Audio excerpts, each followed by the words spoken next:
Wendy's Coffee House. We keep hearing strange stories coming up. Question must be asked, how many times has something weird had to be reported before you accept that something weird is going on? Casey at Motalk Radio, my guest, Malcolm Smith. Okay, Malcolm has a fantastic blog. That's how I found him. Then I found out he had a book, so that was like icing on the cake. But the deal is, with the blog, it runs the gamut. The book is called Apparitions, tulpas, ghosts, fairies, and even stranger things. Beyond that, you get any kind of high strangeness. You get UFO stuff. You get fairies, ghosts, all sorts of stuff that I thought, wow, perfect blog. And Malcolm, I'm really glad I stumbled onto your blog because you've got a ton of interesting stuff there. Could you just give us a short bio, your history? Listen, I'm 72 now. I was educated at Queensland University in zoology. So I've never actually worked as a zoologist, but I do have a scientific background. And I've always been interested in what you might call anomalies, things which are outside normal scientific paradigm. Now, when I start looking at these things, first thing you realise is you can't believe everything you hear. The second thing is that you can't reject everything you hear. So I do have 3 rules. First is, always see if you can find a mundane explanation. The second thing is that you don't believe anything until you get it repeated.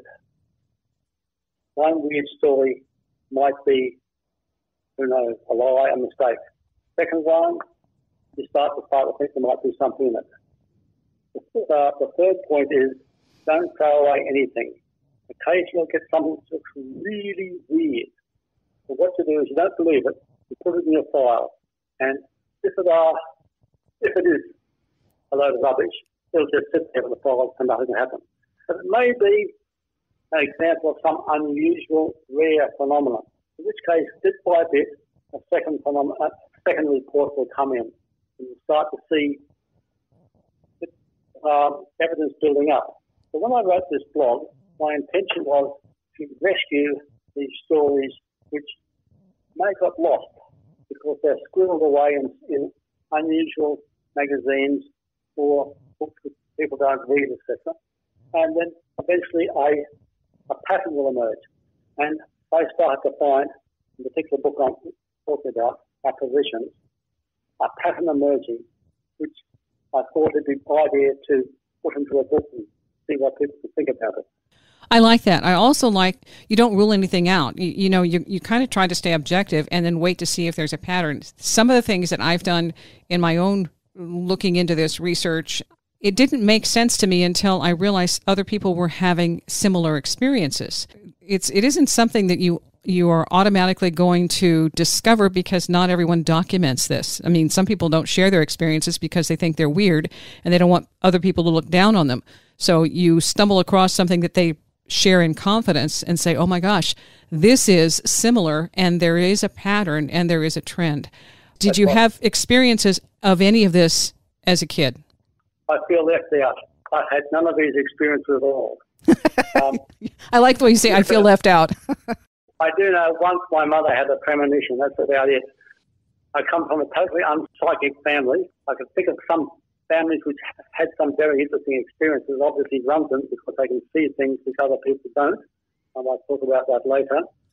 Around about 1 in 10 people claim to have had some experience with a ghost.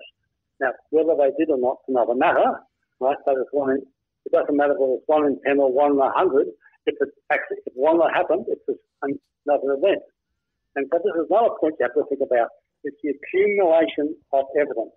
Any particular report could be dismissed, but you can't dismiss everyone. Now, I might suggest going back to, say, a mundane situation. Suppose someone told you that your husband or wife was unfaithful or your son was getting involved with criminals. Now, you know your family better than I do. If you thought they'd never do something like that, it would probably be right reasonable in requiring a high standard of truth. First of all, someone might have made a mistake. It might be a malicious liar. But when more and more people come in giving us evidence, you keep saying, oh, this is not true. My little darling couldn't possibly do that. No, you're in denial. So the same way, You keep hearing strange stories coming up. Question myself, how many times has something weird had to be reported before you accept that something weird is going on?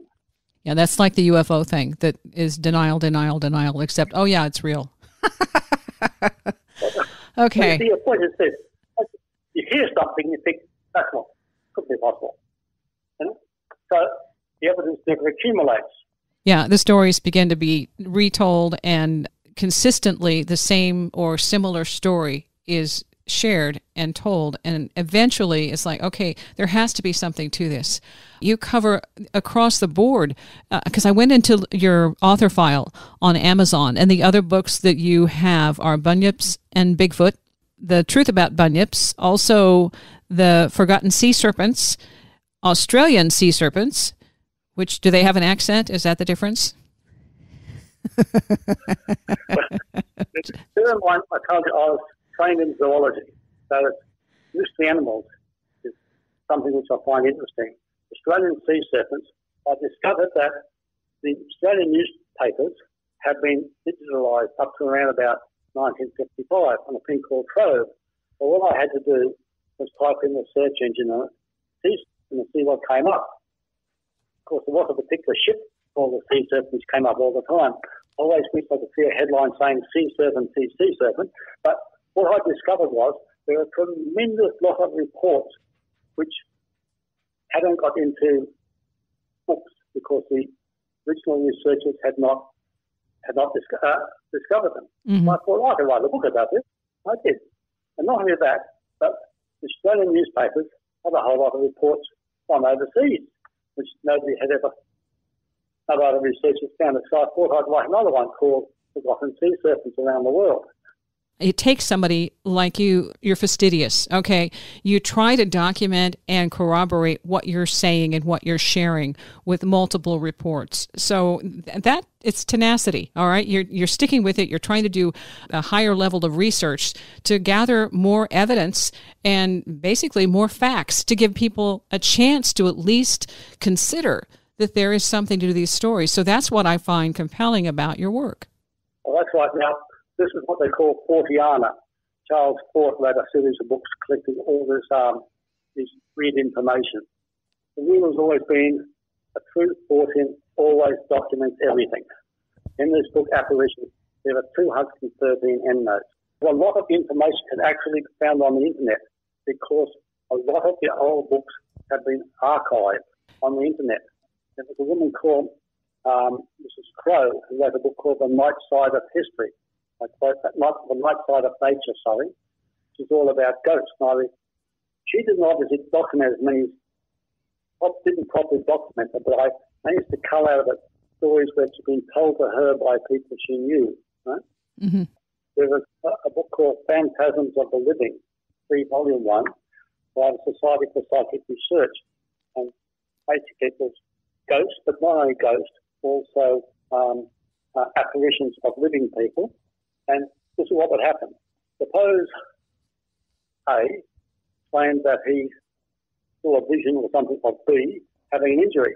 He goes over and tells his wife, and later on he hears that B has that injury. A would get a letter from both A, B, and A's wife. So try to document everything. They were very good at that.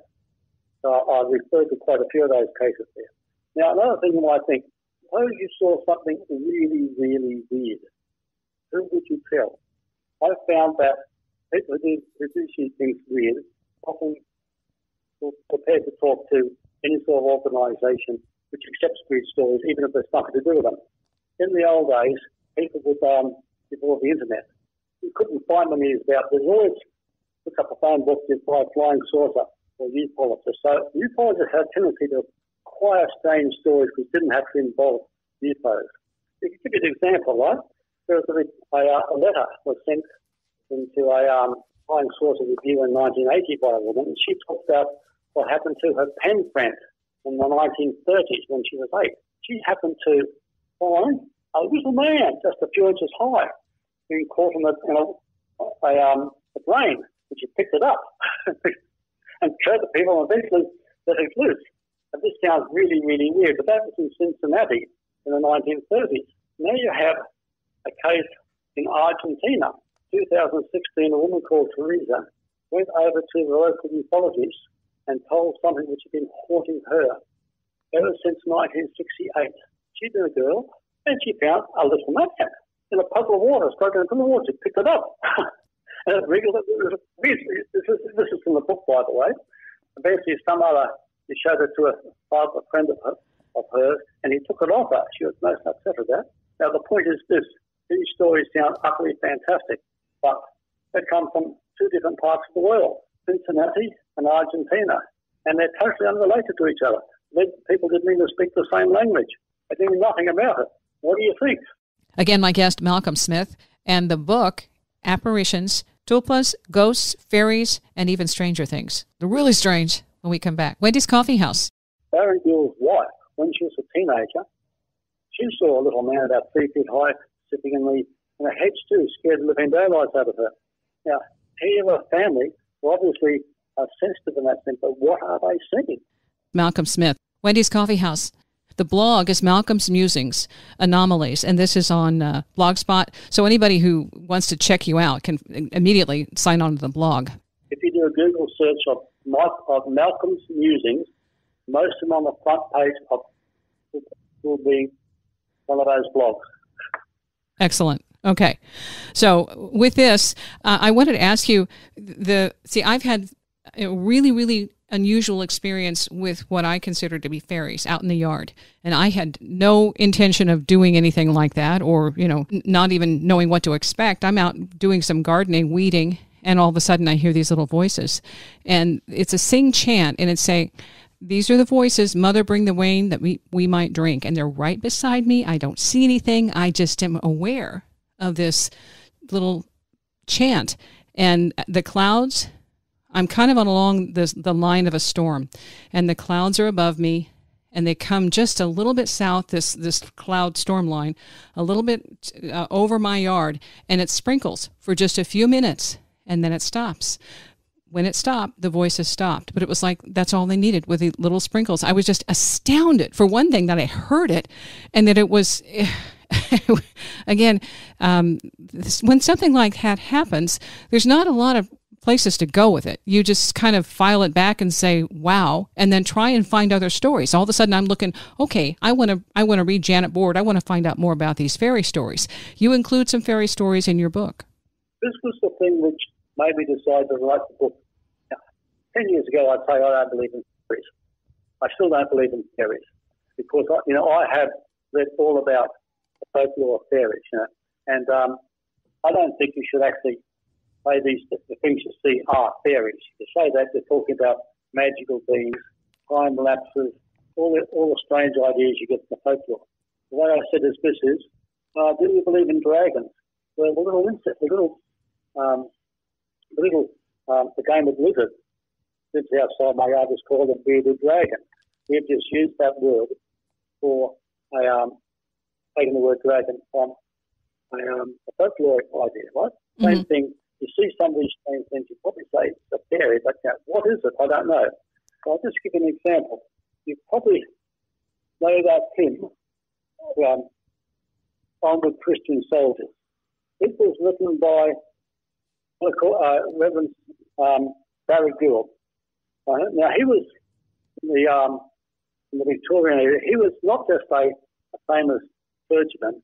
He was also a folklorist. He was a amateur archaeologist. He was a man of letters. And he travelled a bit. And he wrote a book all about going through south of France. And then he described, when he came to the area called the Crow, which is a part of the Rhone Delta, he described what happened to him when he was a boy and his family was going through there. He saw all these goblins or dwarfs, whatever you call them, coming around the cart beside him. He mentioned to his father. His father said, you've got to touch the sun. Son, get inside, into the shade. I live in a hot climate, trust me. A hot sun does not make you see things like that. But here's the other thing too is, he had 15 children. One of his sons saw a little man was in the garden.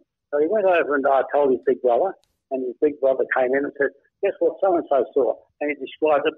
The older boy deliberately changed description. The younger one said, no, that wasn't what I saw, right?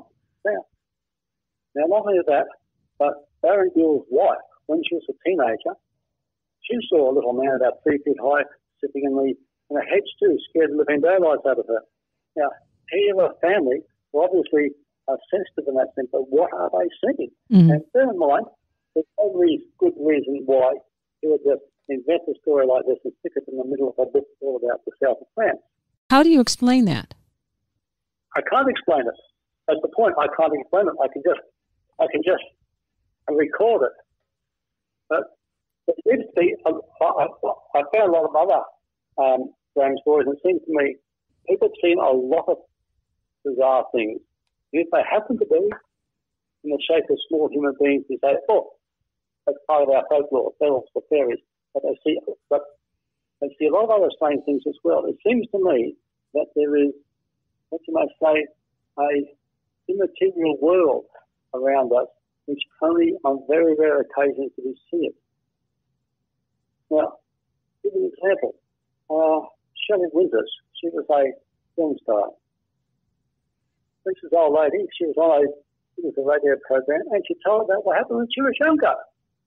Malibu Beach, having a party. And she saw it was during the wartime, and she saw something come out of the water. She thought it was a frogman. It wasn't. It was something like the creature you saw in the creeks of the Black Lagoon. It was a humanoid being with got red skin and a thing, and went over and I think it touched that. She didn't describe it in much detail. Now, what a very strange thing for a film star to tell you. I mean, it's not as if she has to get her 15 minutes worth of fame. But the funny thing was there was a young man in his 20s out on the east coast of Australia. And he was standing on the beach, and something like this told his parents something like this came out of the water. It was green, I think it was, the long fins going down between his arms and his legs. Well, two very, very, very strange things. And decades apart, continents apart, what's going on? I don't know. I love that. I remember Shelley Winters and how much weight she gained to do the Poseidon Adventure. That was a movie that I remembered quite well because I thought, whoa, as an actress, that's a whole lot of work. And then being underwater, I remember, that's how I remember her in my mind. But I had never heard that story about her seeing a being an aqua person coming out of the water. That's fascinating. In the second last chapter, I go on to things which are really quite terrifying, quite horrifying. I was approached by a woman who was in Australia. She came home from the business meeting in New Zealand, went into her room, she felt tired, and what she found out was, she was under some sort of spell, I suppose you would say, and she saw what she called gnomes, or what I call goblins, a couple of feet high, all trying to actually move her. They turned around on the bed, and they were starting to pull her out. And she saw there was a cupboard which was open. And she could see it looked like they were trying to pull her into the cupboard. At some point, the spell broke. She screamed out there, got up, started kicking. They all went into the cupboard and went downwards to what looked like a ramp. Later on, she was talking to her daughter. Her daughter said, oh, yes, she and her siblings, they always used to run down the corridor because this particular cupboard was sort of between the bedroom and the corridor. She said, I knew there was this sort of phenomenon there.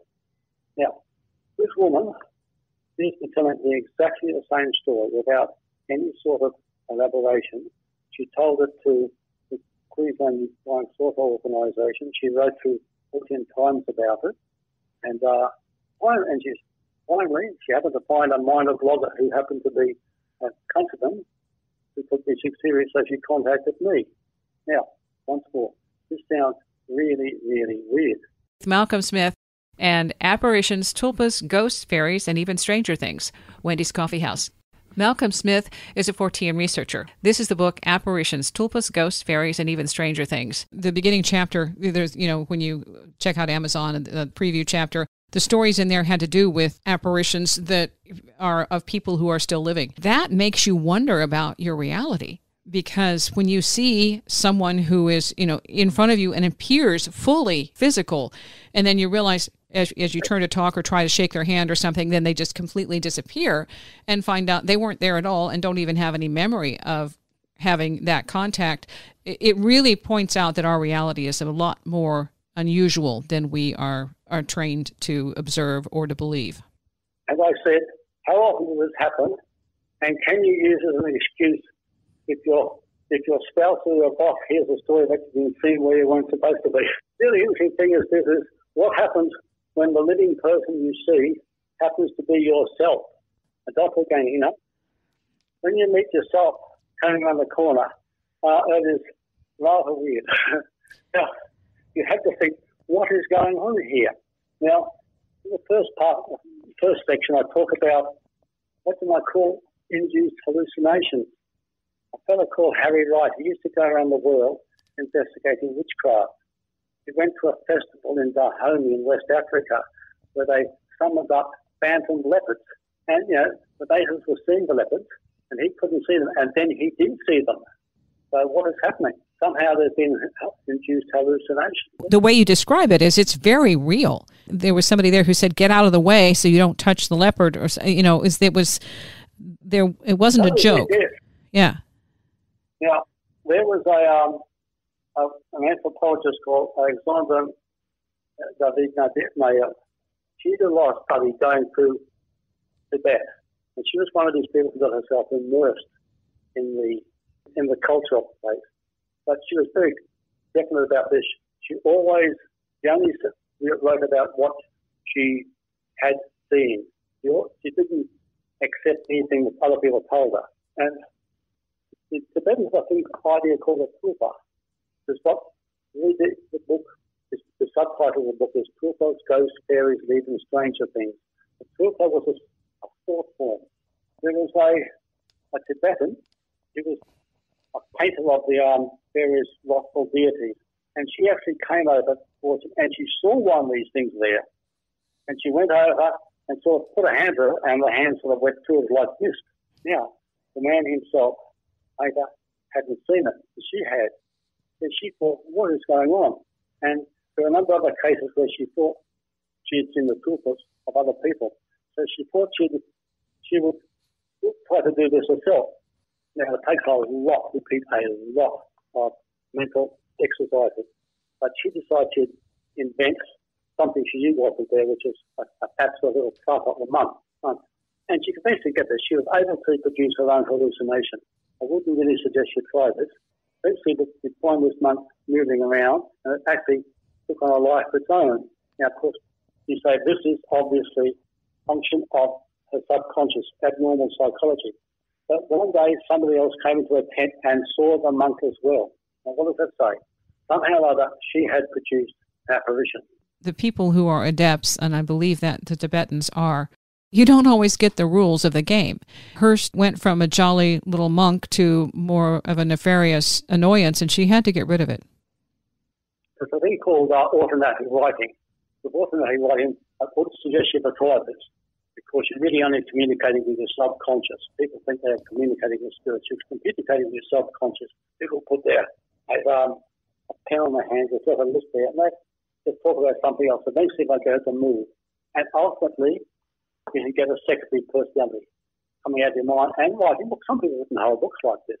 But the point is this, they lose control of it. Their secondary personality is developed by itself. And you don't get involved with things like this. This is the first part of the book, these strange effects of the mind. But when you start to get into things, the people see apparitions which appear to have some objective existence. There's a website on the people put in their stories of ghosts. But one woman talked about her younger brother. He used to have strange things happen to him. But one thing was, he woke up in the night and his shapes were trying to take him. They put a rope around his neck and they dragged him outside. He reached around, he managed to find a pair of scissors or something and cut the rope. He went into his parents' room and lay with them. In the morning, there wasn't anything around his neck, but there was a mark around his neck where you'd expect the rope to be. These people had never heard of it. What is happening? These people appear to have been kidnapped by goblins, is the only way I put it. How often does this happen? I don't know. There are other more frightening things. There was a man who was, he described what he called his near-death experience. He didn't have a near-death experience, just nearly got killed. He was a super young kid, young fellow about 18 or so. He started out what he called bonnet surfing, sitting on the bonnet of the hood of the car while he was driving. He fell over, terribly, terribly injured. While he was lying there in pain and the paramedics were coming around, he saw this black figure coming towards him. And he was terrified. Eventually they got to the hospital. He was in the intensive care unit. He said he woke up and saw this black figure coming out in the intensive care unit. And the next day he learned that one of his other people in the unit had died. Now, this thing I suspect is coming for his soul. He should be very, very worried. There are other reports, people mentioned this in there's a whole website where nurses told their ghost stories, and one of them told about how, a couple of them told about seeing these black shapes coming around the people who are dying. One of them, they exorcised it. They had a prayer meeting and exorcised it, and everything like that. This is the dark side. In early parts of the book, I talk about other things, something different. People who were dying have visions of paradise, to see angels, and to see their dead relatives come around them. There are a couple of cases well documented where the person saw a relative whom she didn't know had died. When it comes to death, I think there's a lot that we have yet to understand, especially that there are volumes of work being done now with deathbed visions and deathbed experiences that they're finally starting to pay attention to. So I think these stories are beginning to be shared more because of that, and because we have the internet. As I said in my book, when death approaches, the curtain between the two worlds opens, and it causes us to have glimpses which seem quite uncanny to people like us who are still on the other side. Now, there was a book called by William Barrett. He was founded by the Society for Psychic Research in both the UK and the US. The last one was about deathbed visions. Now, one in particular was heard when his wife was nursing a woman, had given a premature birth, and she was dying from that. Now, 18 days before that, her sister had died, and they didn't want her to know about it. So they actually, no one would wear mourning clothes when they was with her. Her husband even left the letters coming in so she wouldn't know about it. And there she was dying, right? She held on to Lady Barrett's hand. She did not believe. She said everything was getting darker and darker. Right? And then everything changed. Suddenly, she looked eagerly around with a radiant smile. She said, "Oh, lovely, lovely." She said, "What is it? What do I see? Lovely brightness, lovely." Nothing pretty strange, right? First of all, the bodily functions are closing down. The darkness is coming in. Suddenly, she was seeing things of incredible brightness. Then she saw her father. She knew he was dead. She saw her father. Then later on, she saw her sister, whom she didn't know was dead. And if I point out here, the father and sister appeared in glory. In other words, these not miserable earthbound spirits pathetically haunting their previous haunts. Then he describes that there was another Dr. Morse, which involved the near-death experiences of children, and he had to deal with a teenage boy who was dying from cystic fibrosis. And the interesting thing was, half the time he was in this world, and half the other time he was in paradise. He saw visions of angels and beautiful fields and things like that. Strange, anomalies, ghosts, paranormal, it's all here. Malcolm Smith and the book Apparitions. You can also check out his blog, Malcolm's Musings, Anomalies, and that's on Blogspot. Wendy's Coffee House. Okay, I discovered Malcolm's blog and then realized he had a book. And so I wanted to at least talk to him about some of the stories that he's included. And these are all sorts of stories, Fortean and otherwise. And this is Malcolm's Musings, Anomalies blog. And this is in his words: if you keep your eyes and your mind open, you will find that the paranormal, the miraculous, the simply inexplicable not only happen, but are not even uncommon. So to complement my cryptozoology blog, yes, this is his, I've set aside this one for items outside the scientific paradigm, except for the first post, and that was September 2011, which describes my own experiences. Every post is provided with a reference. And this is Malcolm's blog. This is Anomalies, Malcolm's Musings, Anomalies, and it's on Blogspot, so you can check that out. He has a book. The book is Apparitions, and a lot of this is taken from the blog. And these stories are all sorts of stories that are Fortean, they're paranormal, ghosts, and NDEs, apparitions, people being seen as a ghost, even though they're alive, doppelgangers, the whole nine yards. So that's what we talk about. And if you missed part of the show, you can go back and listen to it in the podcast archives on Audio Boom, Wendy's Coffee House. A woman was driving up to the airport, and she passed by a lake, and out of it, she saw passing by the forest was, I can't remember now what it was like, it was about 3 feet high or so, and it looked like it had a thick elephant-like, 2 elephant-like feet, and a great long snout, and nothing else, you know. Who knows what that was?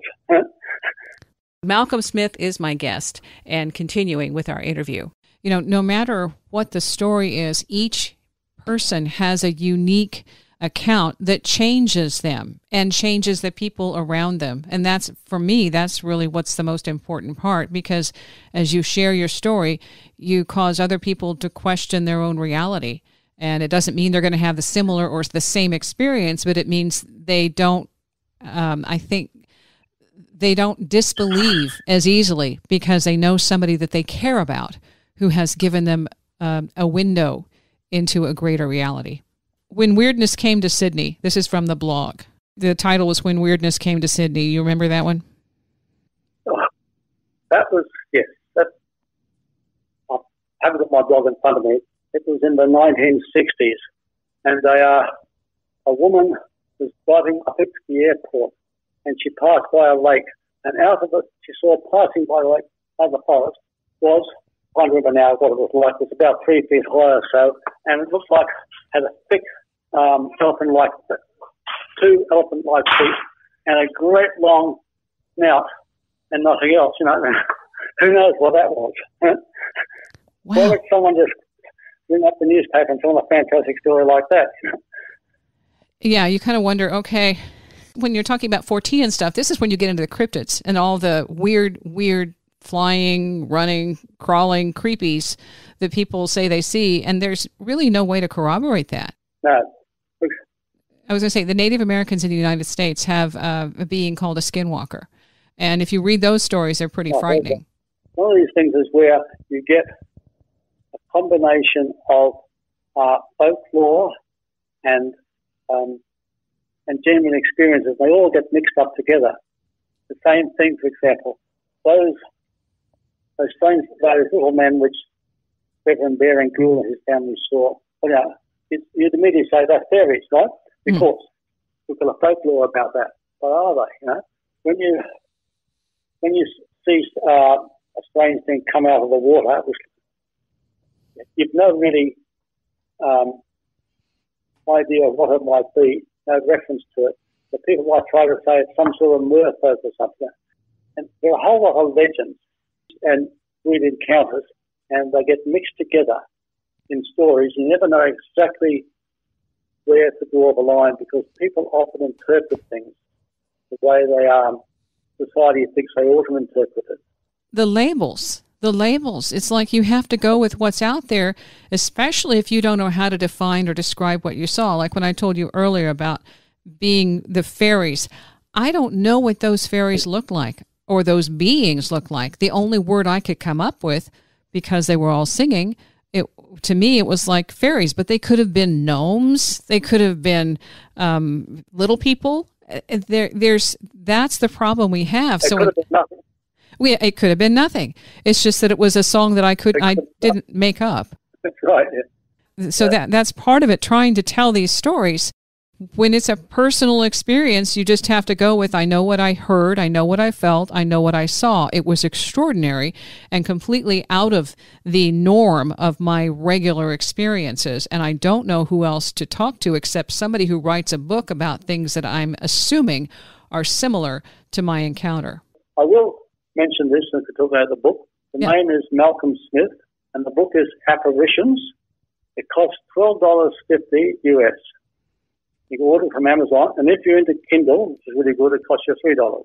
Well, I think it's an excellent reference. You pile a lot of content together, and these are stories that people have shared, and that you've tried to corroborate and give at least two or three versions of it instead of just a one. And I think you've done a great job putting all this together.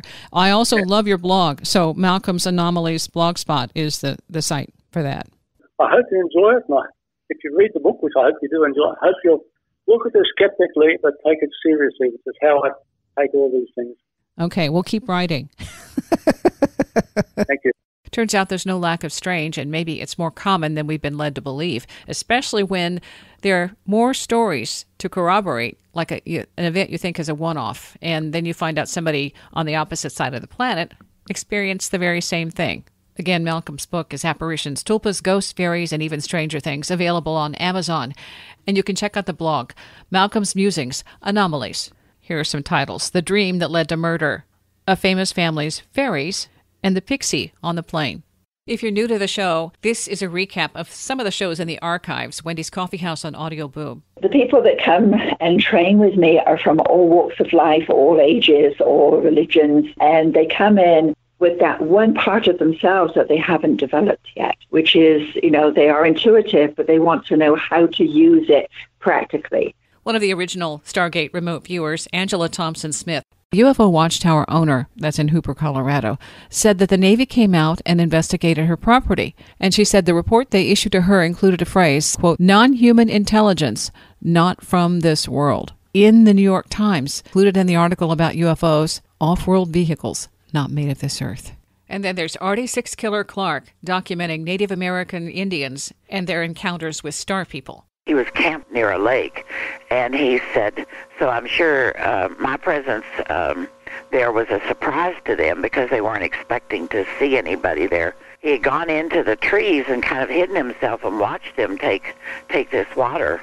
And he said once they found him, though, they didn't move. And he said within minutes, a man came out of the light, and he called him a man. He said, but he was at least 7.5 feet tall. And he asked me to come with him. And he said, I don't remember how I got on board. But he said all the men on the ship were 7 feet tall or more. They had a human form, but they were different, not just in height, but in difference of appearance. And when I asked him to explain, he said, well, their skin was kind of spongy. He said, when I touched them, they felt like, their skin felt like sponge, and my fingers left an imprint. But then when I let it go, it restored itself. And he said they had no hair on their heads, and they had huge round eyes, not slanted eyes like you see in the movies, and they had no ears, and they had no lips, although there was a small opening. And he said they had strange openings on their neck that reminded him of fish gills. And I asked him how they communicated, and he said, well, they didn't communicate much, but they made me feel at peace, and I wanted to know where they're from, and they simply pointed toward the ceiling. And he said, I never believed in all this stuff. I just thought it was nonsense, and people were making up stories. But he said the truth of the matter is, I'm no longer a skeptic. I'm a believer. Dr. Melba Ketchum has Bigfoot, Sasquatch, DNA. Did that surprise her? Yes, it did, because I didn't believe they existed, first of all. I thought it was a big joke. In fact, I even persecuted one of my friends. Oh, I'm so ashamed, because she saw one, and I didn't believe her. I don't ask you to believe any of the things that I talk about. Make up your own mind. It's a world of curious and stuff we never thought possible at one time. We have become aware. Our thoughts about possibility need an upgrade. Listen, if you can, to the new shows weekly. Wendy's Coffee House, KCMO Talk Radio.